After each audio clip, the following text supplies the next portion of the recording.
इंसान गैरों से दी गई इज्जत और अपनों से दी गए दुख कभी नहीं भूलता।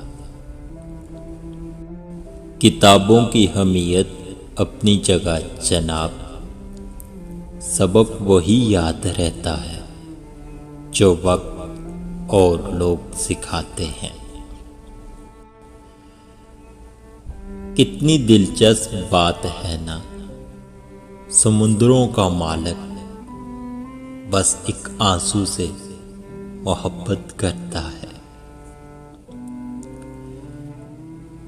जिंदगी बहुत खूबसूरत होती है, इसे बेकार लोगों के पीछे बर्बाद मत करें।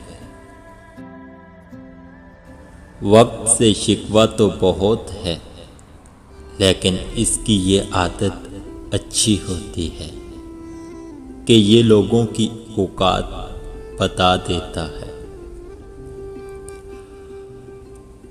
हर बार बर्दाश्त करना और मुस्कुराकर आगे बढ़ जाना मुमकिन नहीं होता।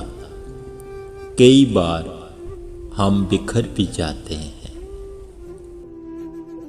मुनाफिक और कोरोना वायरस दोनों अभी तक लाइलाज हैं। एहतियात और फासला ही बेहतरीन इलाज है। किसी की इज्जत को रौंद कर आपको शायद वक्ती तस्कीन जरूर मिल जाएगी, मगर रूह को सुकून नहीं मिलेगा।